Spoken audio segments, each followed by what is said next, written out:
हवा में तैरते इस नीले आसमान और इस खूबसूरत धरती के मध्य प्रकृति का यह अद्भुत संसार बरबस ही मन को मोह लेता है। यहां की एक एक चीज, विशाल ग्लेशियर, मखमली बुग्याल के मैदान, कलकल बहते झरने व निश्चल भाव से बहती ये जलधारा और रंग बिरंगे फूलों से सुसज्जित ये घाटी निस्संदेह इस प्रकृति की खूबसूरती में चार चांद लगा देते हैं। परंतु क्या ये प्रकृति अत्यधिक जन दबाव व तेजी से बढ़ रहे इस प्रदूषण के कारण अपने इस स्वरूप को बरकरार रख सकेगी? आज प्रकृति के साथ मनुष्यों द्वारा इस तरह से की जा रही लगातार अनैतिक छेड़छाड़ के कारण कहीं ना कहीं पर्यावरण संतुलन बिगड़ने के संकेत भी साफ नजर आने लगे हैं। और यही कारण रहा होगा कि 60 के दशक में पूरी दुनिया में चिंता जाहिर की गई कि हिमालय की बर्फ ग्लोबल वार्मिंग के कारण पिघलती जा रही है, जिससे नदियों के अस्तित्व पर ऐसा ही खतरा मंडरा सकता है। स्वाभाविक ही है कि ऐसे परिणामों के सामने आने पर जीवन की निरंतरता भी स्थिर हो जाएगी, क्योंकि अंधाधुंध जल दोहन से धरती के अंदर समाये भूमिगत जल का स्तर भी दिन प्रतिदिन घटता जा रहा है। इससे सिंचाई, ऊर्जा उत्पादन और अन्य गतिविधियों के लिए जल की उपलब्धता की बात तो छोड़िए, पीने के लिए सभी प्राणियों के लिए पानी उपलब्ध हो सकेगा, इसमें भी संदेह व्यक्त किया गया। पूरी दुनिया में जल संरक्षण के लिए अपनी तरह के कई प्रयोग और प्रयास शुरू हुए। उत्तरांचल राज्य भी अपने पारिस्थितिकी तंत्र में अति संवेदनशीलता एवं जैव विविधता समेटे हुए है और यहाँ के अधिकांश भूभाग पर पर्वत श्रृंखलाएं अपना आधिपत्य जमाए हुए हैं। यही वजह है कि इस क्षेत्र के पूरे पर्वतीय ढलानों पर पानी गाढ़, गदेरों, नदी एवं बरसाती नालों के रूप में बहकर यहाँ की उपजाऊ मिट्टी को साथ में बहा ले जाता है, जिस कारण भूभाग का स्वरूप पथरीला हो जाता है। इन क्षेत्रों में सबसे बड़ी समस्या तब उत्पन्न हो जाती है जब बेतरतीब बरसात में पानी के बहाव के कारण गांव के गांव खिसकने लगते हैं और इससे गांवों का अस्तित्व ही खतरे में पड़ जाता है। इस बात की गवाही इन क्षेत्रों में रहने वाले लोगों के चेहरों पर छाई खामोशी व झुर्रियां स्वयं ही दे देते हैं। यूं तो इस भूभाग ने कई प्राकृतिक आपदाओं का सामना किया है। समय समय पर घटने वाली इन आपदाओं ने यहां की पारिस्थितिकी को कई बार बदला है। इसी प्रकार की एक आपदा महा अगस्त वर्ष 1978 में आई थी, जिससे इस प्रदेश की पारिस्थितिकी बुरी तरह से प्रभावित हुई थी। तब इस प्रकार की आपदाओं से नियंत्रण के लिए गंगा यमुना बेसिन पर एक उच्च स्तरीय कार्यदल का गठन किया गया। इस कार्यदल द्वारा की गई समीक्षा के आधार पर भारत सरकार द्वारा ऊपरी गंगा बेसिन की प्रमुख नदियों को जलागम क्षेत्र के लिए चिन्हित किया गया। इसी क्रम को आगे बढ़ाते हुए तब उत्तर प्रदेश सरकार के वन विभाग द्वारा उपरोक्त क्षेत्र के विकास के लिए एक समग्र विकास योजना प्रारंभ की गई। यहां पर यह बताना भी आवश्यक है कि उस समय उत्तरांचल राज्य का गठन नहीं हुआ था। उत्तर प्रदेश सरकार द्वारा मार्च 1992 में समग्र विकास योजना को आगे बढ़ाने के लिए जलागम प्रबंध निदेशालय की स्थापना की गई। इस निदेशालय का मुख्य उद्देश्य भूक्षरण एवं पर्यावरण परिवर्तन की घटनाओं को नियंत्रित करना था और इससे स्वतः ही प्रयासों को मजबूती मिलती। इस निदेशालय द्वारा कार्य प्रारंभ करने एवं सुचारू रूप से संचालित करने के लिए क्षेत्र स्तर से राज्य स्तर तक इकाइयों का गठन किया गया। इकाइयों की स्थापना का उद्देश्य पर्यावरण रक्षा, भूमि बदलावों, वनों में हो रहे कटाव को रोकना एवं समाज को वानिकी के ज्ञान, चारागाहों के विकास के साथ पशुओं की नस्लों में सुधार, कृषि योग्य भूमि के विस्तार जैसे विषयों पर भी कार्य करना था। जब इस क्षेत्र में कार्य में विस्तार होने लगा तो 2002 जलागम प्रबंधन को एक निदेशालय का रूप दे दिया गया। इस निदेशालय का मुख्य कार्य आपसी तालमेल, संचालन, जांच परख कर तथा अन्य कई माध्यमों से जलागम प्रबंधन के अंतर्गत चल रही परियोजनाओं का संचालन करना है। वर्तमान समय में कई विभाग जलागम विकास पर कार्य कर रहे हैं और विकास कार्य की सफलता के लिए सभी विभागों को आपस में जोड़ने के लिए एक अंतर विभागीय कार्यदल का गठन भी हुआ। निदेशालय द्वारा गठित कार्यदल परियोजनाओं के प्रस्तावों को प्रस्तुत कर कई विकास कार्यों तथा सूखे क्षेत्रों में सूखा प्रभावित कार्यक्रमों द्वारा यह कार्यदल दृढ़ता से कार्य कर रहा है। समय समय पर इनके कार्यों की गुणवत्ता के एवं प्राप्त परिणामों पर गंभीरता पूर्वक विचार कर कार्यों का मूल्यांकन भी किया जा रहा है। इन मूल्यांकनों का उद्देश्य अपने परियोजना से प्राप्त हो रहे लाभों में वृद्धि कर लाभों को जन जन तक पहुंचाने का प्रयास जारी है। जलागम का उद्देश्य प्राकृतिक संसाधनों का प्रयोग कर इन्हें लाभकारी बनाना है। जल, भूमि आदि जैसे प्राकृतिक संसाधनों के उपयोग स्वयं कृषि के क्षेत्र में स्थिरता, गांवों में रह रही आबादी के संरक्षण के लिए अवसर उपलब्धता के व स्थानीय समुदाय के लिए कार्य करना ही जलागम का उद्देश्य है। जलागम का उद्देश्य तीव्र गति से कार्य करके आम व्यक्ति को लाभ प्रदान करना है। उद्देश्य की सफलता के लिए स्थानीय समुदाय के सहयोग से इन योजनाओं के निर्माण में सहायता ली जा रही है।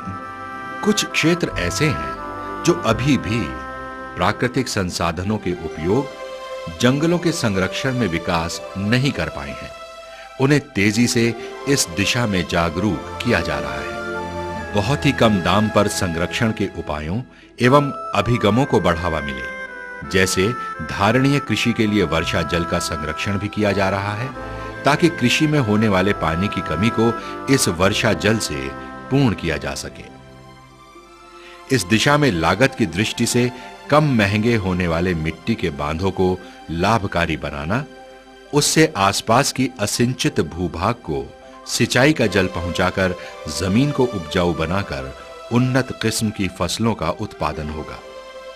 इसके अतिरिक्त गरीब व्यक्तियों के विकास के लिए अन्य कई उपाय करना। गांव में किसी को अदरक बीज खरीदने के लिए, किसी को दूध वाला पशु, जिससे मतलब आय अर्जित हो, मतलब इस काम के लिए समिति जो है अधिकतर लोन देती है। और दूसरे ये है कि अकस्मात माना किसी के साथ कोई बीमारी, कोई दुर्घटना, अगर उसके साथ कोई वो बात होगी तो उसको भी जो है समिति मदद करती है।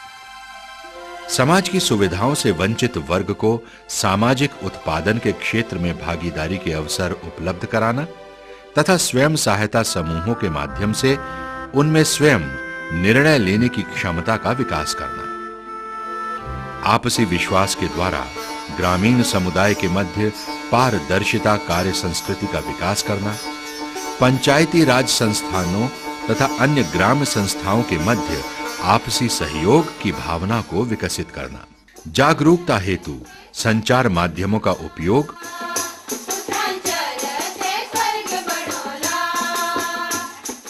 साथ ही जागरूकता के अंतर्गत उद्देश्यों तथा कार्य योजना का विस्तृत प्रस्तुतिकरण आदि किया जाना जलागम विकास में संलग्न सरकारी तथा गैर सरकारी संगठनों के मध्य समन्वय विकसित करना जलागम परियोजना के मुख्य उद्देश्य हैं। इन्हीं उद्देश्यों एवं लक्ष्यों की प्राप्ति के लिए दून वैली समेकित जलागम प्रबंध परियोजना द्वारा इन ग्रामीण क्षेत्रों में योजना नियोजन, क्रियान्वयन, रखरखाव एवं तथा स्वयं लाभार्थियों द्वारा लाभार्थियों के विकास हेतु योजना बनाई गई। परंतु जलागम परियोजना के लाभप्रद योजनाओं से अनभिज्ञ ग्रामीणों को जोड़ने में प्रारंभिक दौर में परियोजना संचालकों को भारी दिक्कतों का सामना करना पड़ा था। खासकर में महिलाओं की भागीदारी को सुनिश्चित करवाना ज्यादा कठिन कार्य था। शुरू में जब जलागम आए हम लोगों को कोई विश्वास भी नहीं था कि जलागम भी कोई परियोजना कोई ऐसे गांव के लिए फायदामंद होगा, क्योंकि कोई मीटिंग में बैठने को तैयार नहीं हुए।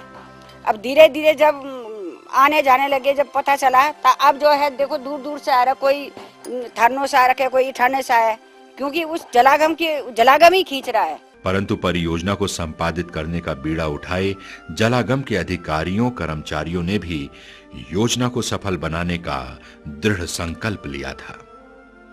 इन्होंने धीरे धीरे ग्रामीणों के साथ समय समय पर बैठकों का आयोजन किया और फिर उन्हें योजना से होने वाले लाभों के बारे में विस्तार से समझाया। परियोजना के लाभदायक उद्देश्यों से जब ग्रामीण भली भांति परिचित हुए तो ग्रामीणों ने खुशी खुशी जलागम परियोजना को अपना लिया। फिर तो क्या था, इन ग्रामीण क्षेत्रों के हर उम्र दराज पुरुष महिलाएं इस लाभकारी योजना में सक्रिय भूमिका निभाने लगे और सभी लोगों ने सुव्यवस्थित और सुसंगठित तरीके से अपनी अपनी भागीदारी सुनिश्चित की। दिवाकर दत्त तिवारी, गरिमा अध्यक्ष सतीली से आया हूँ। मैं ज्ञान सिंह रावत, ग्राम संसाधन समिति सिरियों का अध्यक्ष। फतेह सिंह सोलंकी, सचिव, ग्राम संसाधन समिति सिरियों। मेरा नाम सरस्वती रावत है, मैं पूर्वी सनगांव से हूँ और जलागम से जुड़ी हुई हूँ। जिस परियोजना से किसी की सामाजिक, सांस्कृतिक एवं आर्थिक स्थिति को मजबूती मिल रही हो तो उसमें जुड़ने में बुराई ही क्या थी। और जब समाज एवं संस्कृति दोनों ही उत्कृष्ट दिखने लगें तो इसका तात्पर्य है कि वो सामाजिक क्षेत्र खुशहाल है। इसी बात को जलागम परियोजना के अधिकारियों ने अपने ज़हन में रखते हुए वर्तमान समय से 8 वर्ष पूर्व दून वैली समेकित जलागम प्रबंध परियोजना गांवों में आरंभ की थी। इन क्षेत्रों में जलागम परियोजना के संचालकों ने अपनी देखरेख में ये परियोजना चलाई। इसी दौरान परियोजना के द्वारा संचालित कार्यों में ग्रामीण बड़ी तेजी से हाथ बढ़ाने लगे, जिससे इन ग्रामीण क्षेत्रों का विकास भी स्वाभाविक ही था। इन क्षेत्रों में समेकित जलागम प्रबंध परियोजना के आने से यहाँ के खाली पड़े बेरोजगार हाथों को रोजगार मिला, महिलाओं में जागरूकता बढ़ी, जिससे इनमें स्वावलंबन एवं आत्मनिर्भरता की भावना मजबूत हुई। ये बात हम नहीं कह रहे हैं, अपितु ये ग्रामीण महिलाएं स्वयं कहती हैं। मतलब मैं इस गांव की मैं बेटी हूँ, उसमें वहाँ मैं ससुराल में हूँ, तो मैंने मतलब वहाँ शादी के बाद किसी का घर नहीं देखा था। कहीं शादी ब्याह में गए भी तो मतलब बाहर से बाहर खाना खाया, अपने घर चले गए। तो जब से जलागम आई तब से मैंने अपने गांव में सबके दरवाजे, चूल्हे, घर सबके देख लिए। कि महिला याद कर रहे हैं कि हमारा उसमें कभी मुश्किल आएगा फिर ऐसा काम। अब महिलाओं ने इतना आज़ादी करी, भैया कहाँ से कहाँ गए घूमने, बहुत बहुत दूर। पहले तो महिलाएं अपने घर से बाहर नहीं निकलती थी, तब से महिलाएं बहुत सक्रिय हो गए हमारे। और यही कारण है कि महिलाओं की सक्रिय भागीदारी के चलते जलागम परियोजना के कार्यों का संपादन सफलतापूर्वक इन गांवों में हुआ। ग्रामीण क्षेत्र में महिलाओं के सम्मुख सबसे बड़ा कष्ट उनका शारीरिक श्रम है, जिससे कि उन्हें छुटकारा मिलना असंभव था। इन महिलाओं की दिनचर्या सूरज की पहली किरण से लेकर सूर्य अस्त होने तक बस यूं ही पारिवारिक जिम्मेदारियों के साथ साथ दूर दराज के पहाड़ी के जंगलों में जाकर चारे के लिए घास और घर में चूल्हा जलाने के लिए लकड़ी का प्रबंध करने में ही बीत जाया करती थी, जिससे जंगलों का अत्यधिक दोहन होने लगा और पर्यावरण को खतरा हो गया। ये सब कैसे रोका जाए? इसके लिए जलागम परियोजना के तहत सर्वप्रथम ग्रामीणों को गोबर गैस प्लांट का प्रबंध किया गया, जिससे अब इन चूल्हों पर जंगल की उपयोगी लकड़ी नहीं जल रही है, जिस कारण निस्संदेह जंगलों में जन दबाव कम हुआ है। चूल्हे का इंतजाम तो हुआ, परंतु पशुओं के लिए चारे की समस्या अभी भी खड़ी थी, जिसके लिए अभी भी जंगल की ओर ही जाना था। जंगल से लौटते वक्त का ये नजारा भले ही देखने में आंखों को खूब भाता हो, परंतु जरा ये भी सोचिए, अगर सारे हरे भरे जंगल यूं ही कटते रहेंगे तो क्या आने वाले समय में जीवन को जीवंत बनाए रखने की कल्पना बनी रहेगी? नहीं। स्वाभाविक है कि यदि यह क्रम यूं ही जारी रहेगा तो वो समय दूर नहीं होगा कि जंगलों का अस्तित्व खतरे में आकर स्थिति ऐसी भयावह हो जाएगी जिसका असर पूरे जीवन चक्र पर स्पष्ट दिखने लगेगा। जंगल जंगल ही रहें, इस भूभाग की हरियाली नष्ट ना हो और पर्यावरण संतुलन बना रहे, इस बाबत समेकित जलागम प्रबंध परियोजना के तहत ग्रामीण क्षेत्रों में पशुओं के लिए उत्तम पौष्टिक चारे का प्रबंध किया गया। गांव के आसपास ही चारागाह का निर्माण किया गया एवं कृषि योग्य भूमि के किनारे किनारे हाथी घास का उत्पादन ग्रामीणों द्वारा शुरू करवाया गया, जो कि पशुओं के लिए अत्यधिक पौष्टिक है। इस कारण दूध के उत्पादन में वृद्धि हुई और घर के नजदीक ही कृषि के साथ साथ चारे की उचित व्यवस्था हुई। हम जो है जंगल जाते थे तो हमारे जो है 2.5 या 3 घंटे 2 घंटे इससे कम तो कभी भी नहीं लगता। तो इस हाथी घास को लगाने से हमें ये फायदा है कि हम घर में जो है इसकी फसल 3 बार काट लेते हैं। इसका दूसरा लाभ ये हुआ कि हाथी घास के उत्पादन से भूक्षरण रोका गया। पानी का बहाव जो होता है ना, उससे मिट्टी कटाव होती है हमारी, तो उसमें भी काफी हमें फायदा मिलता है। इसकी डॉल जो है बनी रहती है, इससे डॉल कटती नहीं है। नतीजतन जहां एक और जंगल सुरक्षित हुए तो वहीं इन ग्रामीण महिलाओं के समय की भी बचत हुई।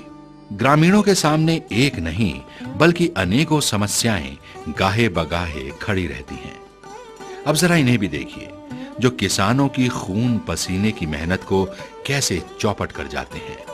और ये 1 या 2 नहीं बल्कि हर दिन की समस्या थी, जो कि इसी तरह से कभी बोया गया बीज तो कभी खड़ी फसल को नुकसान पहुंचा देते थे, जिस कारण किसानों की पूरी मेहनत के बावजूद भी उनके हाथ मायूसी ही लगती थी।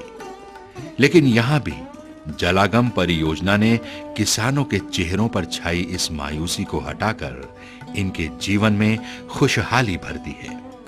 हमारे यहाँ जो है पहले तो हम खेती करते थे और उसके बाद जो है जब बंदर आने लगे, हमारी फसलें उजाड़ने लग गए, तो हम जो है खेती से बिल्कुल ख़त्म हो गए।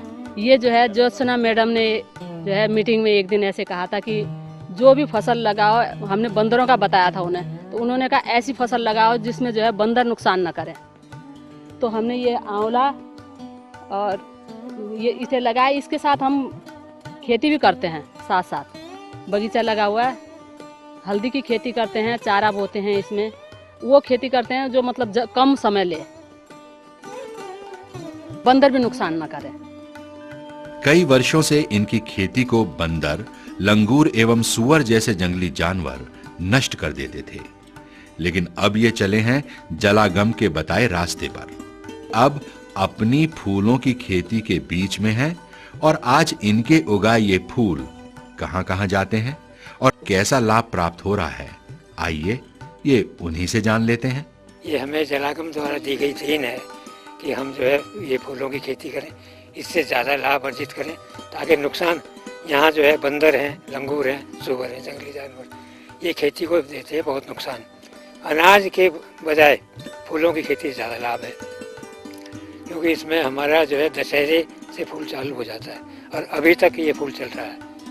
तो इसमें जो है हमें दशहरे और दिवाली के टाइम पर तो अच्छा पैसा मिल जाता है, करीब 18 से 20 रुपए किलो का दाम मिल जाता है।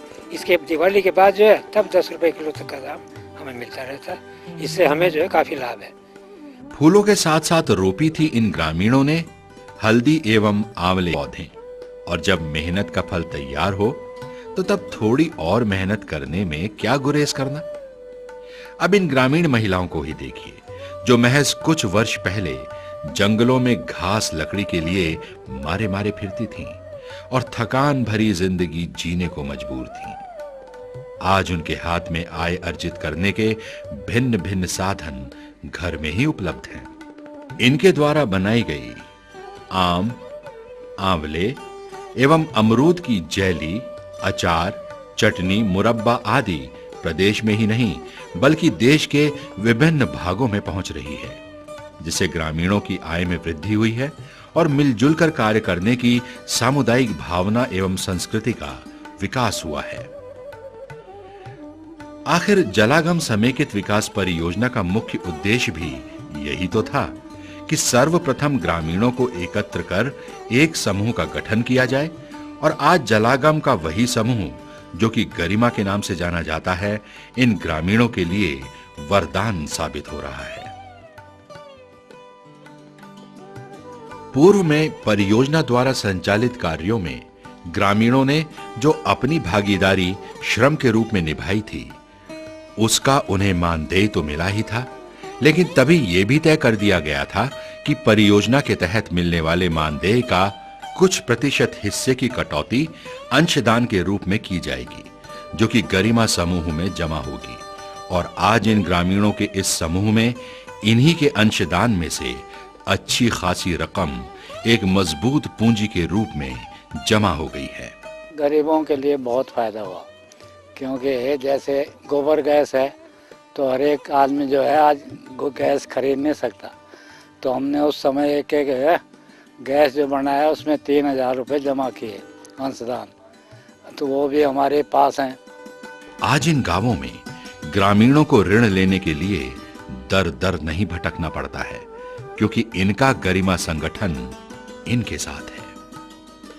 पाली मझोला गांव के ग्रामीणों ने गरिमा से ऋण लेकर जो उन्नत नस्ल के पशुओं का क्रय किया था, आज वही पशु उनकी आय का मजबूत साधन बन गए हैं। गरिमा संगठन मुख्यतः आय सर्जक संपत्ति को जोड़ने के लिए ग्रामीणों को उचित ब्याज दर पर ऋण मुहैया करवा रही है।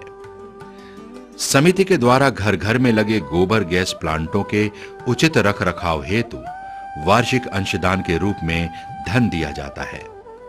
इतना ही नहीं, गांव में वृद्ध एवं बेसहारा परिवारों को भी ग्रामीणों का ये समूह हर संभव आर्थिक सहयोग प्रदान कर रहा है। ग्रामीण समुदाय के बीच गठित गरिमा स्वयं सहायता समूह आज इन ग्रामीणों का स्वयं का बैंक स्वयं के लिए स्थापित हुआ है, जो कि एक मिसाल बन गई है। जलागम समेकित विकास परियोजना ने 8 वर्ष पूर्व इन ग्रामीण क्षेत्रों में स्थानीय समुदाय के सहयोग से ही जल संरक्षण, भूमि विकास, असिंचित भूमि, सिंचाई के लिए जो पानी नहरों, गूलों एवं पाइपलाइनों के माध्यम से पहुंचाया, उससे निस्संदेह ग्रामीणों की कृषि के तरीकों में बदलाव आया और जल के संरक्षण के साथ ही बरसाती नालों में बेतरतीब बहते पानी के कारण जो भूमि कटाव हो रहा था, रोखड़ बंजर भूमि में वृक्षारोपण कुछ वर्ष पहले ही किया गया था, आज वो हरे भरे वन के रूप में विकसित हुआ है। निस्संदेह जलागम का ये प्रयास ग्रामीणों के जीवन में उजाले की एक नई किरण लेकर आया।